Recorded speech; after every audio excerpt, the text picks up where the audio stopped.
Hello everyone, I am PD sir and you are watching PD grammar school. আশা করি তোমরা সকলে ভালো এবং সুস্থ রয়েছো।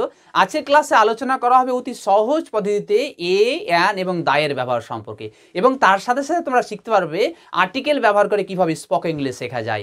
তোমরা যদি আজকের ক্লাসটা শুরু থেকে শেষ অবধি মন দিয়ে করো, তাহলে তোমাদের আর্টিকেল সম্পর্কে যে ডাউট রয়েছে সেটা 200% কিন্তু ক্লিয়ার হয়ে যাবে। তাহলে চলো আজকের ক্লাসটা আমরা শুরু করি।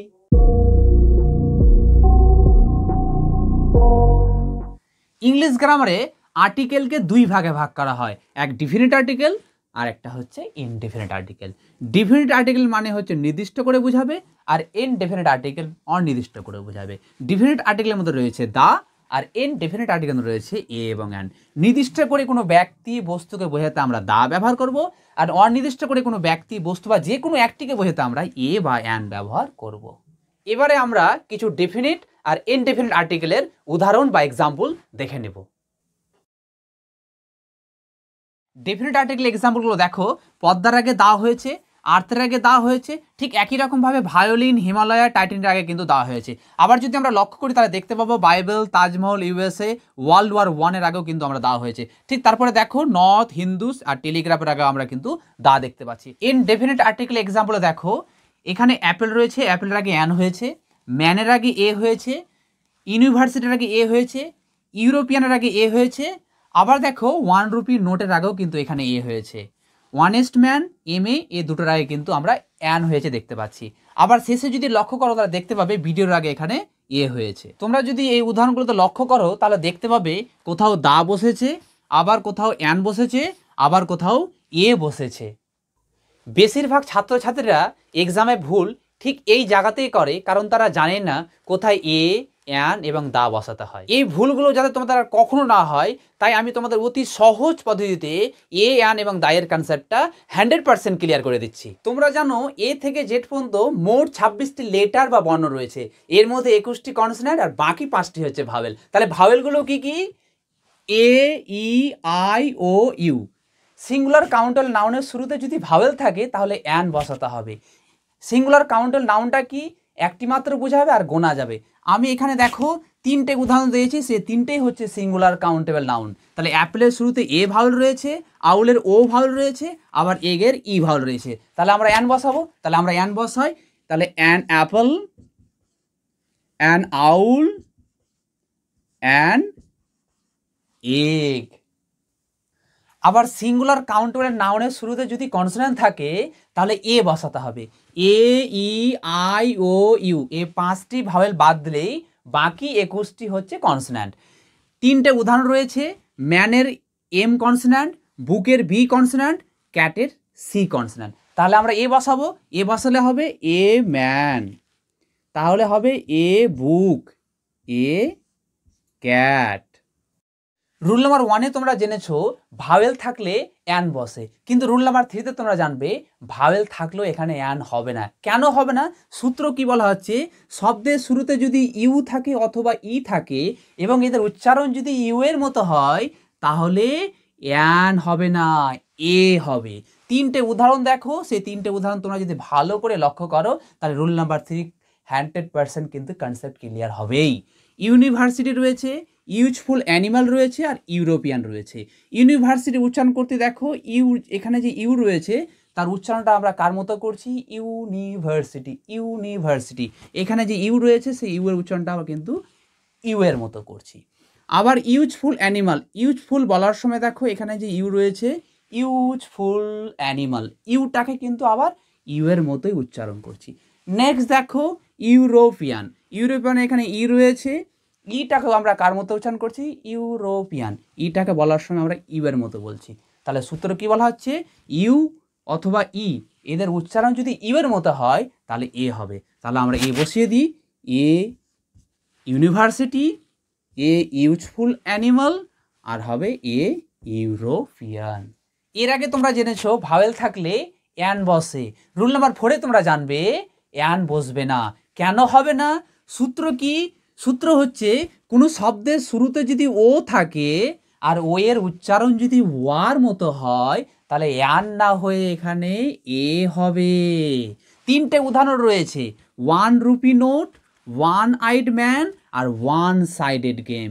এদের প্রত্যেকের শুরুতে কিন্তু ও রয়েছে, 1 রুপি নোট, এখানে ও রয়েছে, এখানে ও রয়েছে, এখানেও আবার ও রয়েছে। এদের উচ্চারণ করো তো, দেখো ওয়ান, ওয়াহ, উচ্চারণ করতে গিয়ে কি আসছে, ওয়াহ, 1 রুপি নোট, ওয়া আসে। আবার এখানে দেখো উচ্চারণ করছি ওয়ান আইড ম্যান, এখানে উচ্চারণ করছি ওয়াহ। কার মতো হচ্ছে, ওর উচ্চারণটা কার মতো হচ্ছে, ওয়ার মতো হচ্ছে, ওয়ান সাইডেড গেম। আবার এখানে কিন্তু ও রয়েছে, এদের উচ্চারণ আমরা কার মতো করছি, ওয়ার মতো করছি। তাহলে সূত্র কি বলা হচ্ছে, যদি প্রথমে ও থাকে আর ও এর উচ্চারণ যদি ওয়া হয়, তাহলে ইয়ান না হয়ে এ বসবে।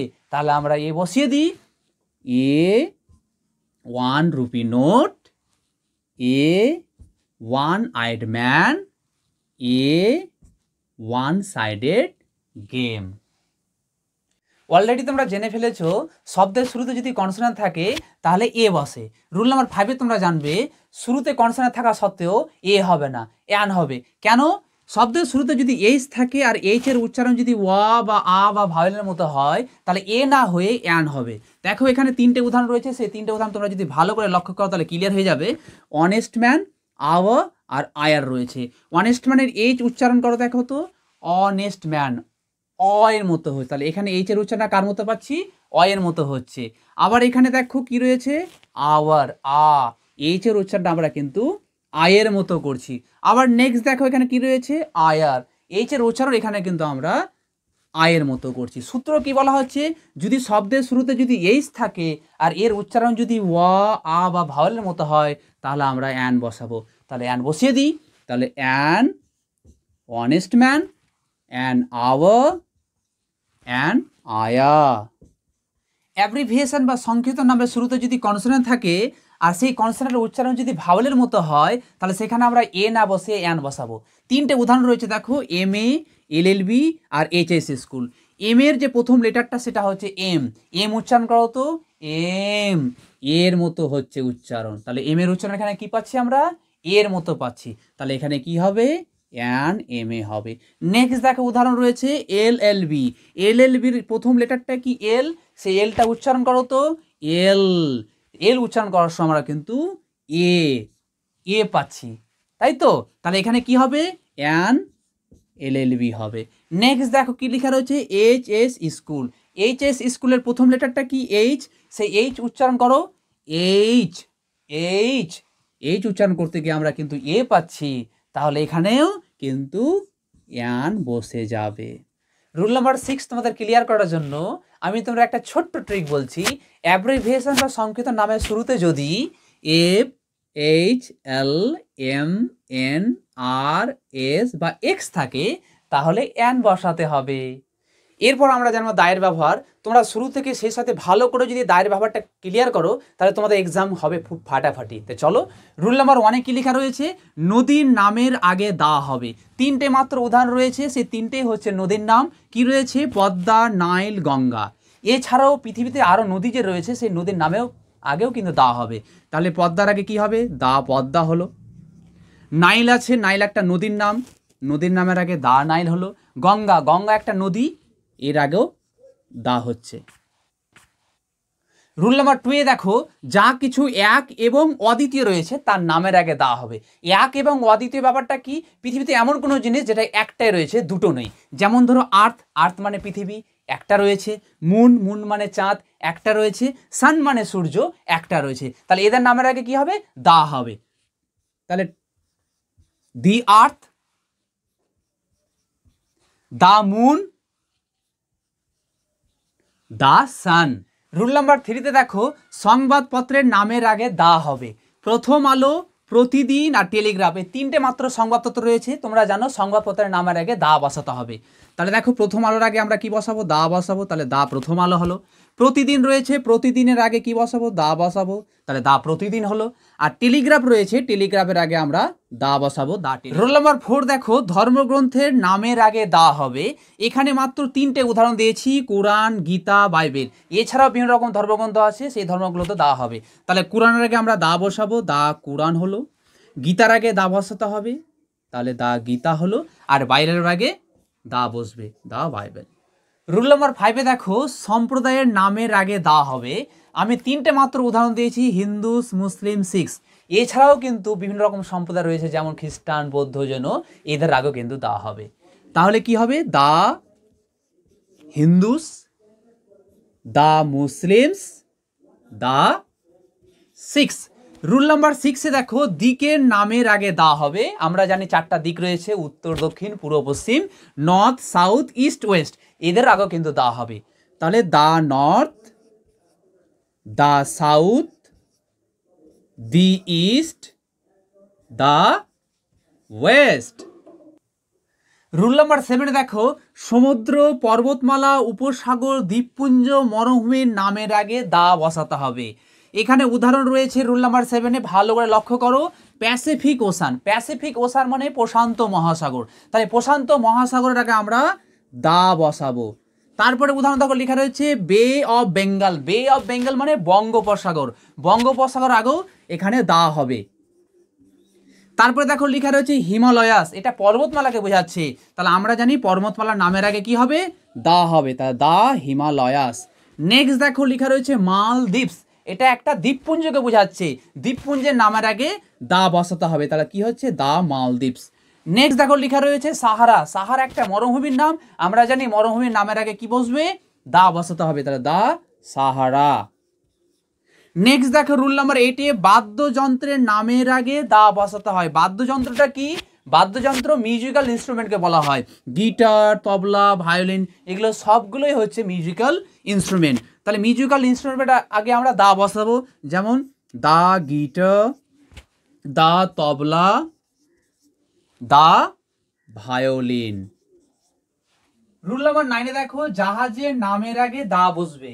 এখানে 3টে মাত্র উদাহরণ রয়েছে, Titanic, BNS Bangabandhu, INS Vikrant. এছাড়াও বিভিন্ন রকম জাহাজ রয়েছে, সেগুলোর ক্ষেত্রেও দা বসবে। তাহলে টাইটানের আগে কি বসবে? দা বসবে। বিএনএস বঙ্গবন্ধুর আগে কি বসবে? দা বসবে। আবার আইএনএস বিক্রান্তের আগে কি বসবে? দা বসাতে হবে। এবারে আমরা রুল নাম্বার 10-এ আসবো। রুল নাম্বার 10-এ কি বলছে? ঐতিহাসিক কোনো ঘটনার আগে দা বসবে। এখানে 3টে মাত্র আমরা ঐতিহাসিক ঘটনা দেখেছি, কি কি? ওয়ার্ল্ড ওয়ার 1 মানে প্রথম বিশ্বযুদ্ধ, তাহলে প্রথম বিশ্বযুদ্ধ একটা ঐতিহাসিক ঘটনা, ঐতিহাসিক ঘটনার আগে কি বসাতে হবে? দা বসাতে হবে। নেক্সট দেখো লেখা রয়েছে সিপাহী মিউটনি, সিপাহী মিউটনি মানে সিপাহী বিদ্রোহ, এটা একটা ঐতিহাসিক ঘটনা, এর আগে আমরা কি করব? দা বসাবো। নেক্সট দেখো লেখা রয়েছে ল্যাঙ্গুয়েজ মুভমেন্ট, ভাষা আন্দোলন। এই ভাষা আন্দোলন যেহেতু একটা ঐতিহাসিক ঘটনা, আমাদের মাতৃভাষার সঙ্গে ভাষা আন্দোলনের সম্পর্ক রয়েছে, এখানেও কিন্তু দা বসাতে হবে। রুল নাম্বার 11-এ দেখো জনপ্রিয় স্থাপত্য বা স্মৃতিসৌধের নামের আগে দা বসে। তাজমহল এটা একটা স্মৃতিসৌধ, তার এর নামের আগে দা হবে। আবার দেখো লালবাগ ফোর্ট রয়েছে, এখানে একটা কি? এটা একটা সৌধ, তার এর নামের আগে দা হবে। আবার দেখো ভিক্টোরিয়া মেমোরিয়াল, এটা একটা স্মৃতিসৌধ, এর নামের আগে দা হবে। রুল নাম্বার 12-এ দেখো যে সমস্ত রাষ্ট্র কয়েকটি ক্ষুদ্র উপরাষ্ট্র নিয়ে গঠিত তাদের নামের আগে দা বসে। এখানে 3টে উদাহরণ রয়েছে, তোমরা ভালো করে লক্ষ্য করো। ইউএসএ মানে United State of America, UK মানে ইউনাইটেড কিংডম, আর ইউনিয়ন অফ সাউথ আফ্রিকা, এই সমস্ত দেশগুলো কিন্তু ক্ষুদ্র ক্ষুদ্র উপরাষ্ট্র নিয়ে গঠিত, তাই তার জন্য এদের আগে দা হবে। তাহলে দি ইউএসএ, দি ইউকে, আর নেক্সট হচ্ছে the Union of South Africa. এবারে এ আন দি ব্যবহার করে তোমরা কিছু ইম্পর্টেন্ট সেন্টেন্স জানতে পারবে, যেটা তোমাদের স্পোকেন ইংলিশের ক্ষেত্রে খুবই কাজে দেবে। Number 1, this is a unique design, এটি একটি অদ্বিতীয় নকশা। Number 2, he is an honourable person, তিনি একজন সম্মানীয় ব্যক্তি। Number 3, they live in the USA, তারা আমেরিকায় বাস করে। Number 4, Ali had a 1 rupee note, আর 1 টাকা ছিল। নাম্বার 5 দেখো my father reads the Telegraph daily, আমার বাবা টেলিগ্রাফ রোজ পড়েন। নাম্বার 6 দেখো Kamal is going two C the red fort, Kamal Lal Qila দেখতে যাচ্ছে। নাম্বার 7 দেখো the man will reach there within an hour, মানুষটি সেখানে 1 ঘন্টার মধ্যে পৌঁছাবে। Number 8, the boy was eating an apple, ছেলেটি একটি আপেল খাচ্ছিল। নাম্বার 9 দেখো yesterday I bought an excellent pen, গতকাল আমি একটি সুন্দর কলম কিনেছিলাম। নাম্বার 10 দেখো the earth moves round the sun, পৃথিবী সূর্যের চারিদিকে ঘোরে। যদি তোমাদের আজকের এই ক্লাসটি ভালো লেগে থাকে তাহলে লাইক, কমেন্ট আর সাবস্ক্রাইব করে দিও। আর হ্যাঁ, শেয়ার করে দিও সেই সমস্ত ছাত্রছাত্রীদের যারা অর্থের অভাবে শিক্ষায় ভালোভাবে গাইড পাচ্ছে না। তাহলে পিডি গ্রামার স্কুলের প্রয়াস সার্থক হবে। Keep learning, keep sharing.